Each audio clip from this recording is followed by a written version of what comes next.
Sir నమస్కారం sir. నమస్తే అండి. సార్ ఇటు మోహన్ బాబు గారికైతే కోర్ట్‌లో షాక్ తగిలింది సార్. అంటే ముందస్తు బెయిల్ అయితే అప్లై చేసుకున్నారు. మొన్న జర్నలిస్ట్‌ల పైన దాడి చేసినందుకు ఆయన్ని పైన కేసు నమోదైంది. దానికోసమని ముందస్తు బెయిల్ అప్లై చేసుకుంటే ఇప్పుడు దాన్ని కోర్ట్ కొట్టేసింది.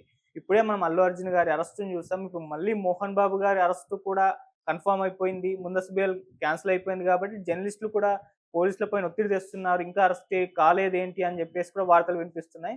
మరి రేపో మాపో ఆయన కూడా అరెస్ట్ అవ్వచ్చు అన్న వార్తలైతే వినిపిస్తున్నాయి సార్. మీరేం చెప్తారు అంటే సార్? 24 వరకు ఒక టైం ఉంది ఆయనకి. హ్మ్.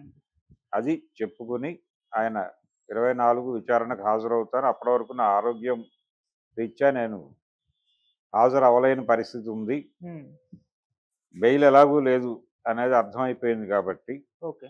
కోర్టు ఇచ్చినటువంటి గడువుని వినియోగించుకొని 24 నేనొస్తాను. 24 విచారణ సందర్భంగా ఆయన్ని అరెస్ట్ చేయొచ్చు.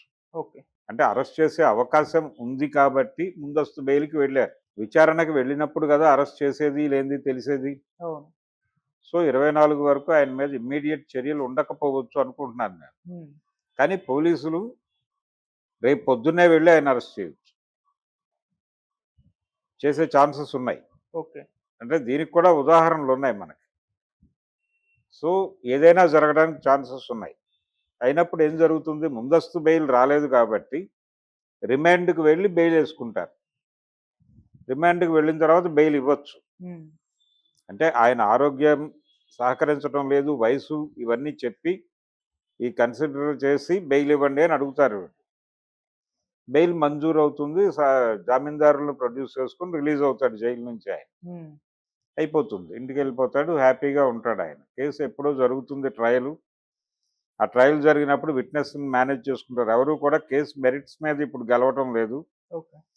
ప్రతి కేసులోనూ సాక్షుల్ని మేనేజ్ చేయటం అనేది జరుగుతోంది. హ్మ్. అలాగే మోహన్ బాబు గారి కేసులో వీళ్ళు పెట్టేటువంటి అంటే ఎగ్జిబిట్లుగా వీళ్ళు చూపించేటువంటి సాక్ష్యాలుగా వీళ్ళు చూపించేటువంటి పేపర్ కటింగ్స్ కావచ్చు, లేకపోతే ఆయన మాట్లాడిన మాటలు కావచ్చు, ఇవన్నీ వీడియో, ఆడియో హ్మ్. ఫైల్స్ ఇవన్నీ వాళ్ళు కోర్టుకి సబ్మిట్ చేసినప్పటికీ కోర్టు వాటిని సాక్ష్యాధారాలుగా పరిగణించాలంటే ఎవరైతే వాటిని రికార్డ్ చేశారో వాళ్ళొచ్చి కోర్టుకి సాక్ష్యం చెప్పాలి. ఓకే. చెబితే అప్పుడు కోర్టు కన్సిడర్ చేసి హ్మ్. అది అకార్డింగ్ టు ఆ విట్నెసెస్ వాళ్ళ స్టేట్మెంట్ల ఆధారంగా జడ్జిమెంట్ ఉంటుంది. హ్మ్. ఇదంతా జరగడానికి ఎలాగూ టైం తీసుకుంటుంది కాబట్టి అంతకాలం ఆయన బెయిల్ మీద బయటుంటాడు ఓకే.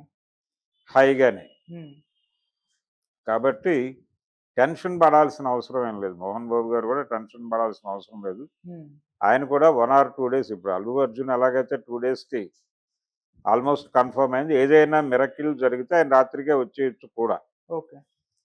ఈయనది కూడా అలాగే జరగొచ్చు. హ్మ్. 24 ఉదయం గనక ఈయన్ని అరెస్ట్ చేస్తే మధ్యాహ్నానికి బెయిల్ వస్తే వాళ్ళు వెంటనే షూరిటీలు సబ్మిట్ చేసుకొని ఆ రోజే జైలుకెళ్ళకుండా బయటకొచ్చేసే అవకాశం కూడా ఉంది.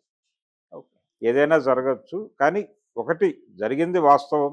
చేసినటువంటి పనికి తాలూకా ఏదో ఒక ఫలితాన్ని అనుభవించాల్సి ఉంటుంది. ఓకే. అది అనుభవించాల్సిన పరిస్థితి ఉంది కాబట్టి ఆయన అనుభవిస్తాడు అంతే. Thank you so much sir. Thank you.